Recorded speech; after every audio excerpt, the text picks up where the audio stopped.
Trustee Sowell, we're ready when you are. All righty. Good morning and welcome. So I can go ahead and start, Louisa? Yes. Okay, very good. Good morning and welcome to the May 18th meeting of the Finance Committee of the State Bar.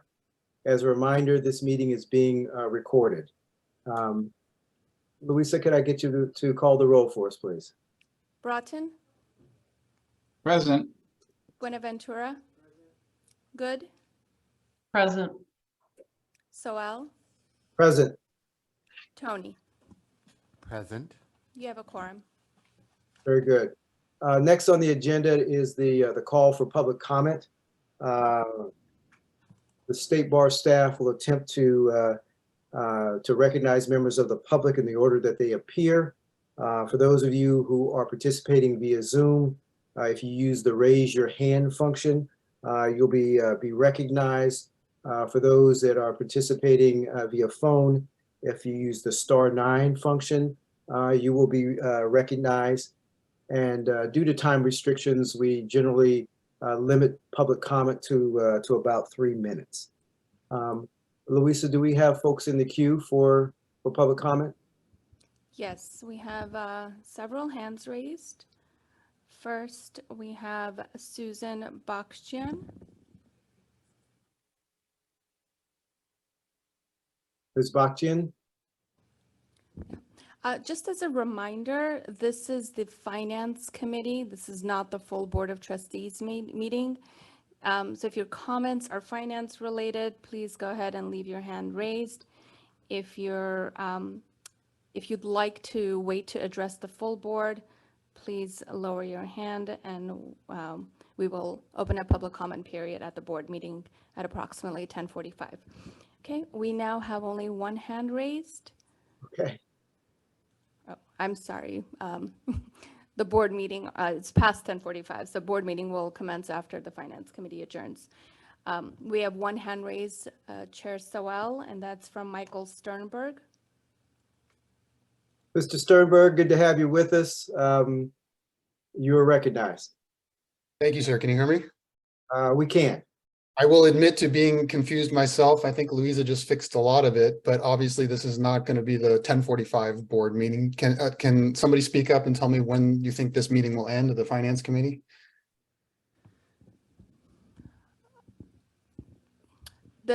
Hard to say, but we originally, I think, were scheduled for about a half hour. Yes. Okay, thank you very much. I did have some positive comments to leave at the board meeting, so I'm going to save those for the board meeting and hopefully I don't mess the timing up. But I'm going to just go ahead and continue with my chronology then. I'll do it extemporaneously since I was confused. The chronology of my case, my concerns with the complaint misconduct process. So as I mentioned in 2019, my children were not returned as agreed. And instead I got an email from attorney Tristan Ashelman, essentially blackmailing me, telling me that if I did not agree California had jurisdiction in my family law case, I would not see my kids again until further order of the court. His bar number, it was 278981. I immediately filed a complaint, child custody action in Clark County, Nevada, because that's where I live and that's where the home state of the children was. And in fact, that's where mother lived. She had an apartment there at the time and also registered to vote there. She answered that complaint and we had a hearing in Nevada, and she claimed at that hearing that California had continuing exclusive jurisdiction based on a quote unquote stipulated judgment that I never stipulated to. As I've mentioned in the past, we executed the dismissal twice, and my attorney at the time, Michelle Bruneau, bar number 186911, not only failed to ensure that this dismissal had been properly executed, but had failed to deal with a stipulated judgment that I had never stipulated to. And of course, the court entered that judgment in violation of the rules of civil procedure, the California rules of court, and the local rules in effect at that time. The judgment just said that we had joint legal, joint physical custody. I'm the father, that's all it said. Mother had no presumptive right to relocate the children away from me based on that judgment. But her contention and the contention of her lawyer, which of course is an unmeritorious claim, was that judgment allowed California to exercise continuing exclusive jurisdiction in our family law case. Unfortunately, the Clark County, Nevada judge bought that and decided to have a jurisdictional hearing. The jurisdictional hearing was in August of 2019.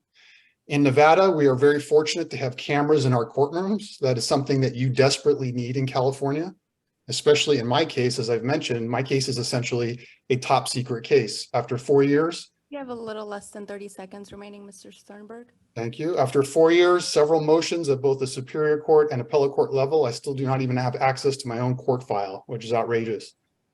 So the hearing front in Las Vegas, there are two. The original hearing and the jurisdictional hearing are on my YouTube channel, The Father in Exile. I encourage people to go look at them.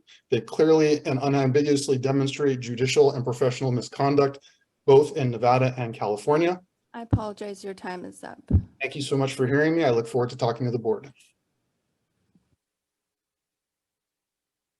Thank you for your comments, Mr. Sternberg. I think we will proceed with our agenda, Louisa, if there is no one else in the queue for public comment. That's correct. We do not have any other members in the public. Very good. So next on the agenda is the chair's report. In the interest of time, the chair has no report at this time. The next agenda item would be the need to approve the minutes from the January 6th, 2023 meeting, our January 19th, 2023 meeting, and our May 9th, 2023 meeting.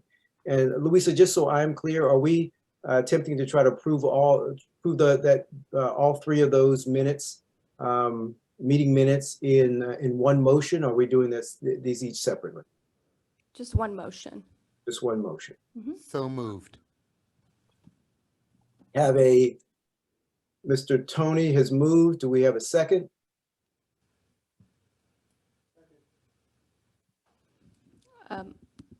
Trustee Buenaventura seconded. All right, Mr. Tony has moved. Mr. Buenaventura has seconded. Luis, would you please call the roll on the minutes? Broughton, I'm going to have to recuse. I don't believe I was at the May 9th meeting. I believe the more appropriate approach would be abstain. I abstained. Buenaventura, Aye. Good.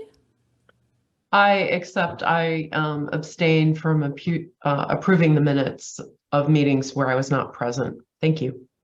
Thank you. Tony, Aye. Soel. Aye. 4 ayes, 0 nays, motion carries. Very good. Next on the agenda is our consent calendar. We have one item on consent, licensee request for adjustment of fees, penalties, and charges. Does anyone have concerns with what's on the consent calendar? I wish to pull an item off consent. If not, I would entertain a motion, please, to approve the consent calendar. So moved. Second. Chair Soel, that was Buenaventura seconded. Very good. Mr. Tony moved, Mr. Buenaventura seconded. Luis, would you please call the roll? Broughton, This is another one I believe I need to abstain from. okay. Buenaventura, Aye. Good. Aye. Tony, Aye. Soel. Aye. 4 ayes, 0 nays, motion carries. Very good. Now the business before us in terms of action items. We have Ms. Montoya Chica there. I see her approaching the.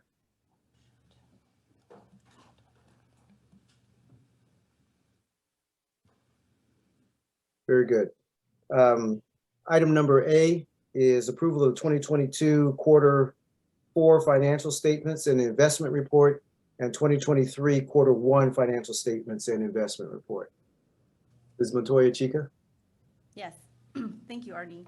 So I will start my presentation in a few seconds. So this presentation will cover the results of the 2020, essentially the 2022 financial statement results. And I will also be presenting the quarter four investment report as well as the quarter one 2023 investment report.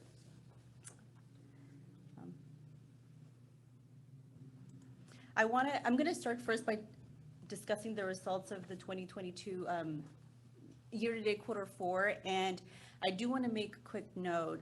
Normally at this meeting, I would have also presented the quarter one 2023 financial statement results.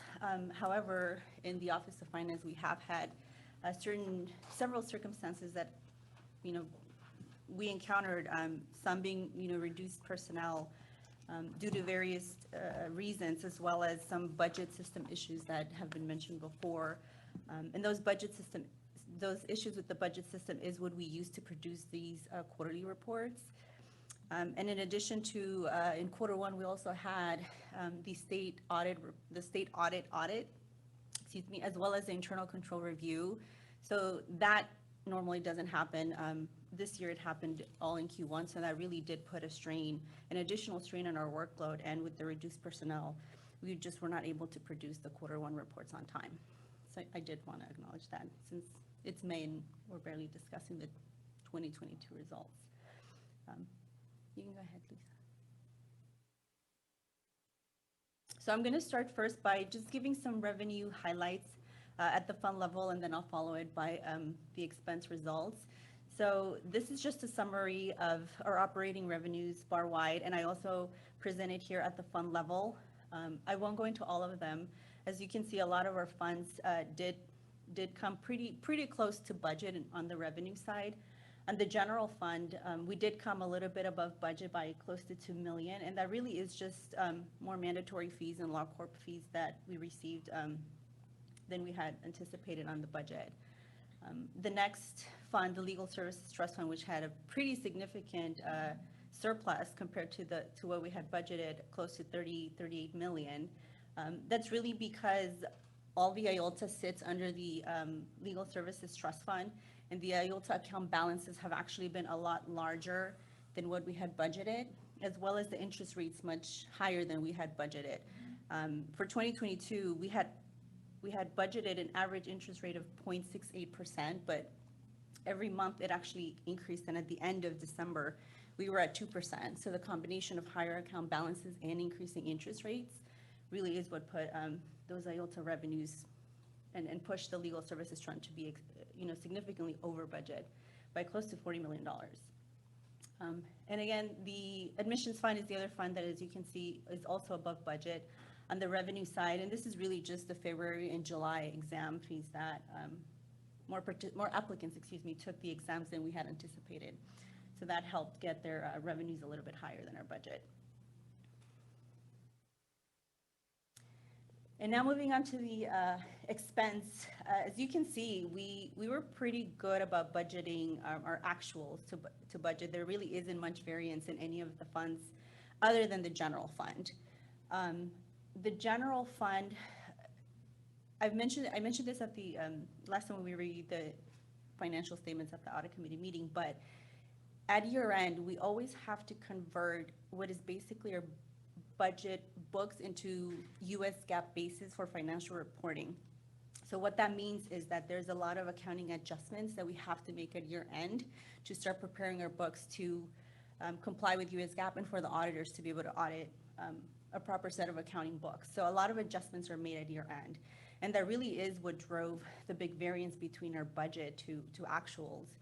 So that $11.8 million variance in the general fund for expenses is really because primarily due to the unbudgeted vacation and sick accruals that we only make at year end, as well as depreciation that we just don't normally budget. And these are really, there isn't really a cash inflow impact. There's no cash inflow or outflow. These are really, again, accounting adjustments. So in the next slide, I will talk about the general fund, what the general fund would look like if I exclude these, just so that we can have a more apples to apples comparison. Admissions fund, I just wanted to highlight, admissions funds was pretty much on budget in terms of expenses, pretty much almost at the amount that we had budgeted. But I did want to still note that the admissions fund did end 2022 in a deficit position of just under $7 million. It is a deficit position, but it is a little bit smaller than what we had budgeted. We had budgeted close to a $9 million deficit. And they ended 2022 with a little bit under 7. And then the client security fund, that's the fund that the payouts were significantly less, and that's really just based on the high percentage of claims that become ineligible for payment on the client security fund.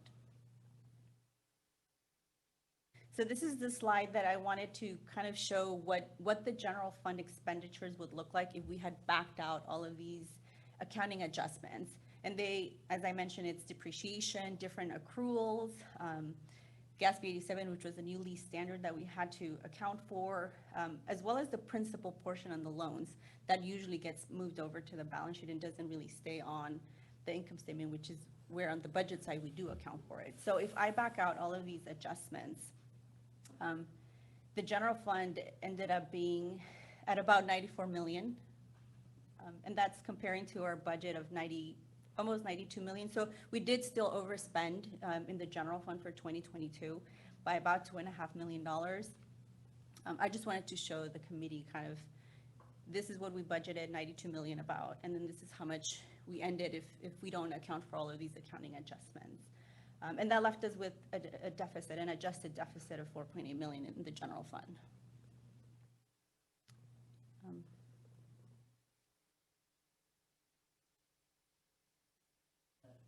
Yeah, go ahead. May I I was ask going to move a to the investment quest- report, but please. Yeah, let me ask Sure. a question. Let's go back to the last slide. I have a couple of thoughts.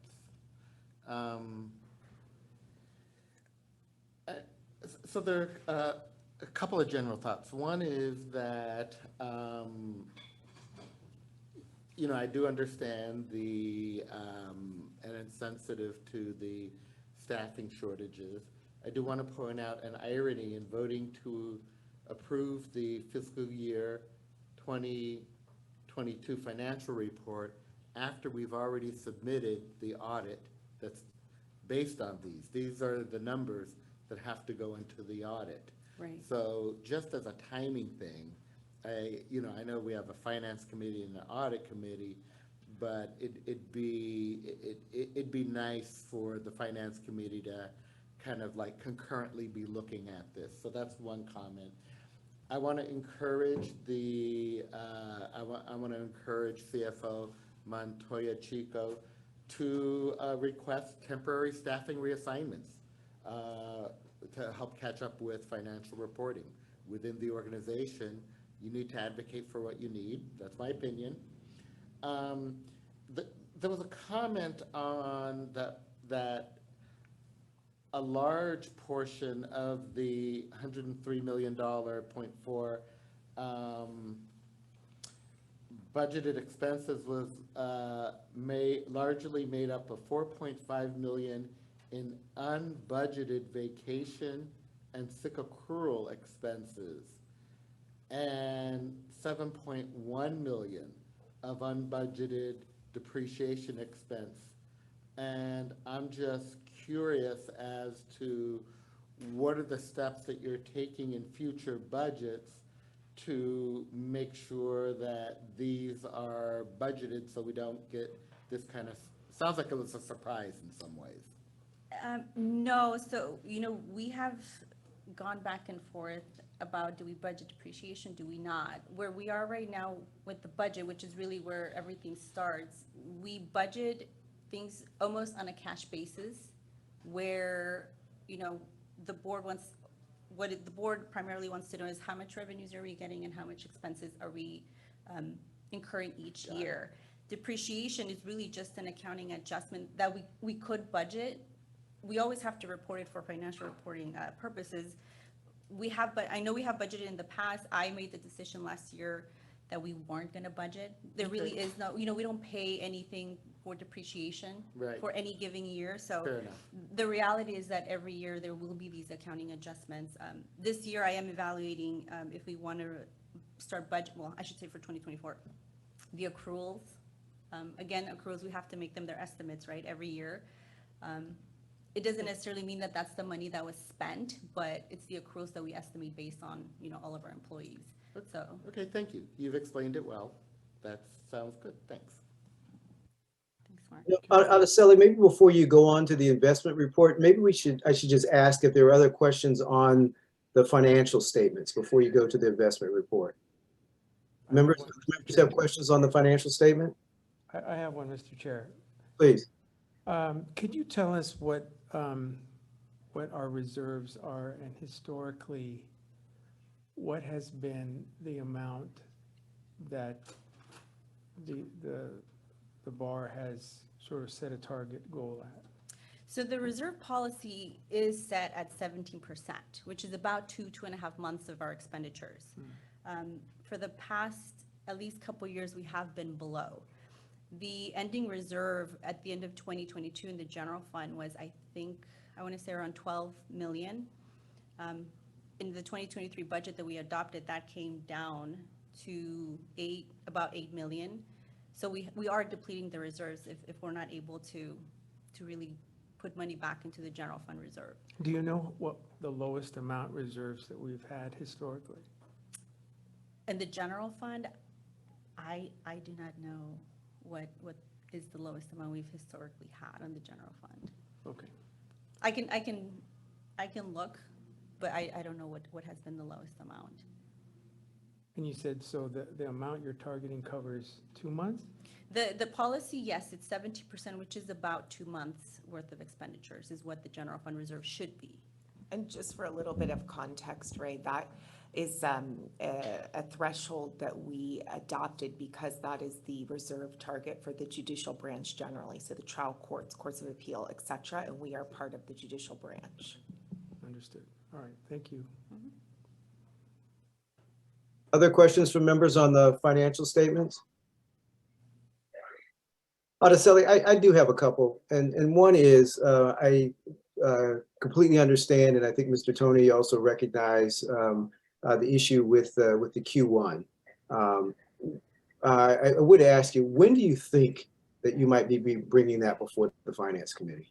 So the Q1 report will be in July, the July meeting. Okay, so we are on target for July.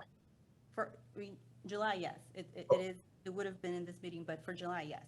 Okay, very good, very good. We are now that a lot of our projects in finance that typically happen in Q1, which is our busy season, our busiest period of the year, we are now catching up to all of our reporting. So by July, for sure, we will have Q1. Right. My other question is, I know that our revenue statement is somewhat affected considerably by the amount of grants that we get as a pass-through. And I couldn't remember whether or not those homeless grants and the other grants, are they multi-year, or we will not see those reflected going forward? Those are multi-year, and you will see them partially reflected in our grants fund, is where all of the homeless prevention grants sit under the grants fund. But all of them are multi-year. So we have HP2, HP3, and HP4 that are multi-year grants. So you will see the portion that belongs to 2023, 2024, et cetera. You will see the revenues there. All right. And there is no administrative fee that we get for that process as a pass-through entity. We actually do. I don't know if every single grant, but I know some of the homeless prevention grants, I believe some of the equal access grants do have a percentage that for administrative cost reimbursement that we do get to keep. It's all of the grants. Oh, it is all of the grants? Yes, federal, state, and then IOLTA, EAF. Okay, very good.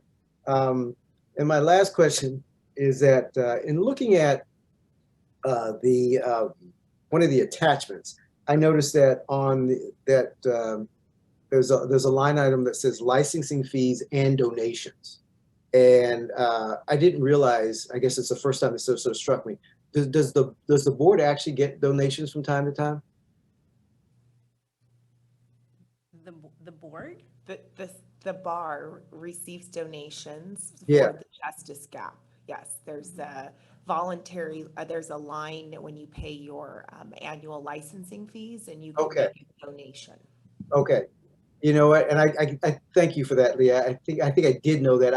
When I saw the word donations, I was thinking philanthropic or other types of donations. But but this is based on the checkoff on the licensing fees. Correct. Okay. All right. I'm good. Araceli, please proceed with if others don't have questions with the investment report. Great. If I may have a follow-up to. Oh, please. Sure. To the chair's question, where on the revenue line, where would we find the admin fees for the grants? We record them in the grants, as part of the grant. So again, all of the grants are either sitting in EAF or the grants fund. We record the revenue there. So Okay. I would have to show, I can show you, but Okay. it's Okay. a very Thank small you. subset of that. Okay, Yeah. thank you. Yeah. And I will just tell you, Mark and others, the entire Office of Access and Inclusion is funded by those admin fees. The only general fund support that that office receives is to support our DEI work and also what we call sort of access policy that may not be directly related to grant making. So it's a significant amount of admin dollars funding at least 20 staff in that office.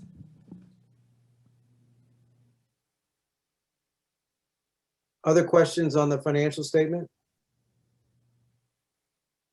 I think, Araceli, I think you're good to proceed. Okay. I'll go very quickly through these next two slides. It's really just a summary of what's in the agenda item for the Q4 investment report. And then the subsequent slide is the Q1 2023 investment report. My main item I want to consider or inform the committee is really the market value of our investment portfolio is increasing, and that's really because I have been purchasing more investments. So as our investments mature, we try to reinvest those in new investments. So in the agenda item, you see the detail, and the investments are, of course, in compliance with our investment policy, which follows the California investment policy, and they're really just corporate bonds, government bonds and notes, and short-term commercial paper. That's really the makeup of our investments. The rates have increased significantly. Historically, in the past year, we had seen investments from 2 to 2.5% in return, but now all of the new investments that we have been able to purchase are around 4.5 to 4.8 yields, which is pretty good, and that's obviously giving us more return in our investments. LAIF also, which is where we have a significant amount of our cash. Their interest rates have also increased. We ended 2021 with less than 0.5%, 0.21%, and at the end of the same quarter in 2022, it was up 1.9%. So interest rates certainly are increasing, and our investments are reflecting that. And then this is the 2023 investment report. Again, you'll see the slight increase in our market value. Again, it's really just more investments that we're purchasing since the interest rates are really a lot better. More of our money is being put there, and these are all liquid, highly liquid investments. So we can always take the money out if we want to, but our policy is to hold them to maturity. Yes. Just Right. For the record, we don't have anything in Silicon Valley Bank, did we? No.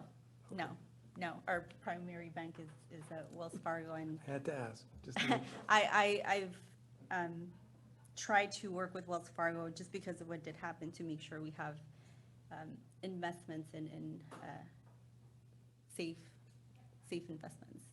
Very good. Thank you. Other questions on the investment report? Araceli, so you're making the determination as to when to invest, how much to invest. Is there do we use any sort of financial advisors or whatnot to sort of help with that? I do work with our Wells Fargo contact that has historically worked with us on investments, and our investments are typically short-term, 6 months. In the past, we had them longer than a year, but the interest rates have been too low. So I work with our Wells Fargo. He has our investment policy. He works with a lot of government agencies, so he knows what is an allowable investment. And we always connect whenever investments are going to come due to decide if we want to keep reinvesting and where to reinvest. And so is he advising beyond just Wells Fargo investments? You follow me? I mean, there's a portfolio. We have a portfolio of different investments, some of which are outside of sort of the Wells Fargo portfolio. And are you is he also advising, you know, in other areas as well? He advises, so the investments, Wells Fargo is holding them, but they're not Wells Fargo stock. Okay. Most of our investments are Federal Home Loan Bank. So he helps with that, but outside of, I don't know if you're talking, Principal Solutions is the other, in the investment report is the other company you see there, but that was a Wells Fargo company. So as far as I've been here, Wells Fargo has been our go-to for where we get some guidance on what to invest. Araceli, in light of the discussion at the audit committee, and I think where Arnie's going with his questions, do you want to talk about some of the discussions we've had about the need to look beyond potentially Wells Fargo, new financial advisors, as well as the work to revise the investment policy? Mm-hmm. We have had multiple discussions, Leah and I, on, and Arnie, I know you've also mentioned, you know, can we look into even investing with smaller local community banks?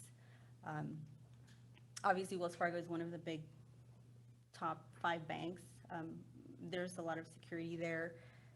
I am working to revise the policy to also make sure that we're capturing other green bonds, if you will, DEI investments. Right now,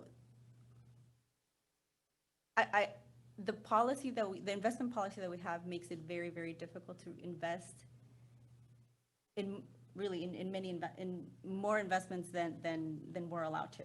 So they have to be very low risk. They have to make sure we're going to get a guaranteed return. And that's really why the investments that I work with Wells Fargo are what they are. But I am working to, one, revise the policy to make sure that we're looking into more socially responsible investments. There will be very limited options from what I've seen, but you know, once we work with a consultant, I'll see what other options there are. One of our investments is with State Street Bank, which is considered a socially responsible investment. And that's one new investment that I've purchased in 2023 that was not there before. Other questions?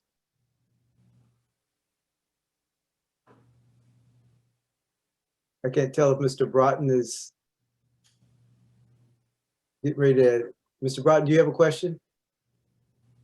Okay, very good. Araceli, so you would, as you work on a new investment strategy, or you will be bringing that before the finance committee as well. Yeah. Is our investment strategy, I guess, bookended or by statute in some respects, so there's only so much that we actually can do within that. With what we can invest in, and it is part of the finance committee work plan to review the investment policy on an annual basis. Okay, very good. I know we're behind schedule. I want to make sure that if there are other members that have additional questions about either the financial statement or the investment report, want to make sure that they're recognized and have an opportunity to answer their questions. Other questions, comments?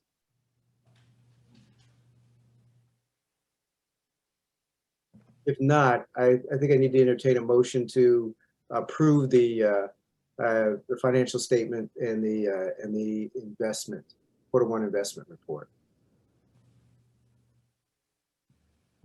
Motion to approve. Second. A motion by Mr. Buenaventura and then seconded by Mr. Tony. Luisa, will you please call the roll, and Araceli, thank you for the report. Broughton, Aye. Buenaventura, Aye. Good, Aye. Tony, Aye. Soel. Aye. 5 ayes, 0 nays, motion carries. It's my understanding that the additional item that does appear on the agenda was withdrawn. And so, Louisa, please correct me, or others, please correct me, but I think we're done with our business for the Finance Committee today. That's correct. All righty. I'm not exactly sure, Leah or others are gonna have to tell me what I should announce in the way of when the full board meeting would start, but the Finance Committee is adjourned.